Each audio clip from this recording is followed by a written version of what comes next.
আসসালামু আলাইকুম বন্ধুরা। তো আপনারা দেখেন, ছোট ভাইকে থুয়ে গেছিলাম যে দোকানে বসাই থুইছিলাম যে দোকানে বসো, তাই আমি একটু বাসা থেকে আসি। তো দেখেন আমি জিনিস নিতেছি, ও মাগার খোঁজ পাই না।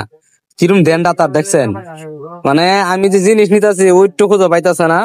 আমি তখন বাসা থেকে আসলাম, গোসল করে আসলাম, দেখি কি করে। যাই দিয়ে বই বা মোবাইল টিপতেছে, বুঝছেন। দোকানে কেমনে করে তুই দেখেন। তো আমি গেছি দোকানে, যাই দিই নিসমি টাকা থেকে মোবাইল টিপতেছে। 50টি দামে 2টা কেক নিছি আমি হাতে করে, তাও আমার খোঁজ পায় না। ঠিক আছে, তো আপনারা দেখতে থাকেন, দেখেন লাস্টে কি হয়। আমি তো পুরো অবাক যে ওরা থেকে গেলাম, ও একটু খোঁজ পায় না, এটা কোনো কথা রে? এই এই, তুই কি করতেছ ছোট ভাইয়া? হ্যাঁ, তো মাঝে নিচে দূরে কেক দিয়ে তুই খোঁজ পাইছ?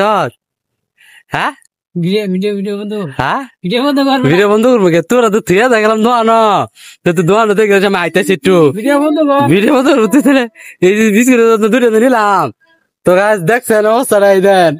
তাহলে কনালা দোয়ানোর ঠিক গেছি যে একটু দোয়ানো দেখে রাইস, আমি আইতেছি।